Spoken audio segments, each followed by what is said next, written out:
कोणी मंत्र्यांनी किंवा मुख्यमंत्र्यांनी किंवा सरकारमधल्या कोणी सांगितलं असेल त्याची तुम्ही चौकशी करणार आहात का? आणि जे लाभार्थी आहेत त्या लाभार्थ्यांची नावं आपण त्या ठिकाणी पहिलं उत्तर दिलं होतं, आम्ही पैसे वसूल करू. आता सांगता आम्ही पैसे घेणार नाही. मग तुम्ही त्या लोकांचे पैसे घेणार नसणार तर तुम्ही अपात्र ठरवलेल्यांना पात्र ठरवताय का? अपात्र ठरवलेल्यांचे मागचे पैसे घेणार नसतात तर हे सरकार म्हणून मंत्री पैसे भरणार आहात का? आणि तसं जर असेल तर 2100 रुपये तुम्ही जाहीर केले ते कधीपासून करणार आणि अधिकाऱ्यांकडून तुम्ही वसूल करणार का? सभापती महोदय, मला आपल्या माध्यमातून सन्माननीय सदस्य महोदयांना या ठिकाणी या संदर्भातली माहिती द्यायची.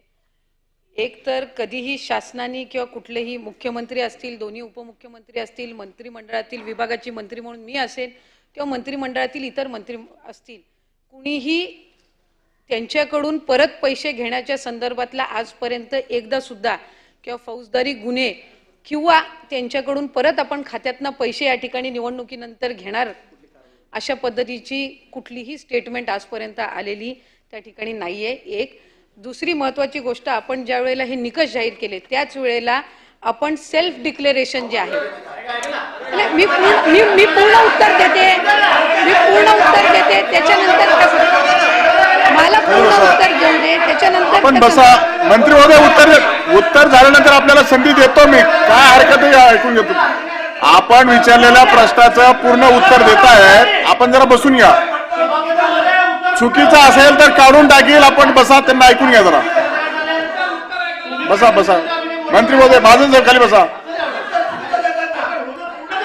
शासनाकडे मंत्री विभागाच्या मंत्री आहेत, त्यांचं उत्तर ऐकून घ्या जरा. आपण विभागाकडे किंवा शासनाकडे फ्रॉड काही हे झालेल्या ज्या वेळेला तक्रारी आलेल्या आहेत त्यावेळेला त्यांच्यावर योग्य ती कारवाई केलेली जाईल. अशा जसा ज्याचा उल्लेख चित्राताईंनी सन्मान्य सदस्यांनी या ठिकाणी केला की एक आधार कार्डच्या ह्याच्यावर 10 अर्ज भरले गेले किंवा एक बँकच्या खात्याच्या ह्याच्यावर 7-8 भरले गेले, अशा पद्धतीच्या ज्या वेळेला तक्रारी प्राप्त होतात त्यांच्यावर कडक कारवाई केली जाईल अशा पद्धतीची स्टेटमेंट विभागाकडून किंवा राज्याचे मुख्यमंत्री असतील किंवा उपमुख्यमंत्री किंवा मंत्री म्हणून आमच्याकडनं देण्यात आली.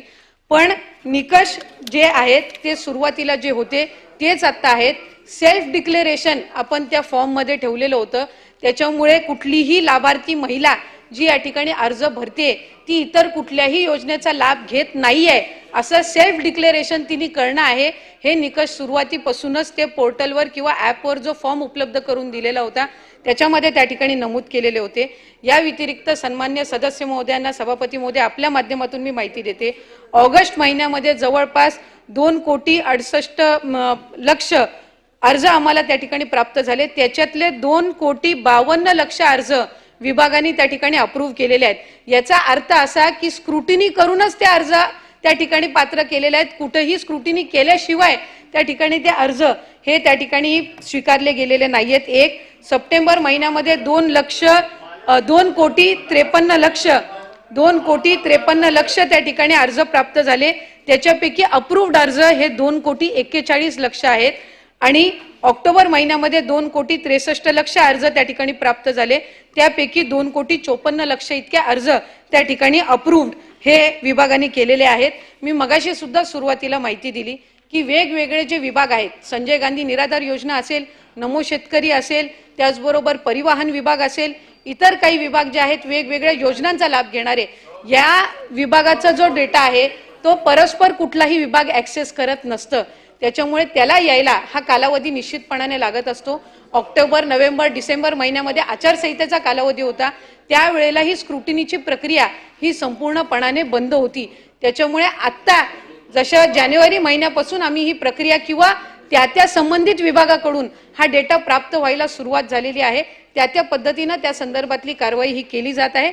आणि या व्यतिरिक्त 65 वयोगटाच्या पुढे जे त्या ठिकाणी वयोमर्यादाचे जाणार आहेत ते ऑटोमॅटिकली दर महिन्याला ती संख्या जी आहे ही कमी होत राहणार आहे आणि ती बाय डिफॉल्ट होत राहणार आहे. त्यामुळे त्याच्यात कुठेही आधी काही केलेलं आहे, निवडणुकीच्या नंतर काही केलेलं आहे अशा पद्धतीचं नाहीये. जी आकडेवारी आपण म्हणताय की 50 लाख कमी होणार आहेत, 40 लाख कमी होणार आहेत, या वर्तमानपत्रातल्या बातम्या आहेत. विभागाने अशा पद्धतीची कुठलीही आकडेवारी आजपर्यंत जाहीर केलेली नाहीये. भाई जगताप भाई जगताप सभापती बोला. महोदय 28 जून लक्षवेधीचं नाव आहे त्यांचं.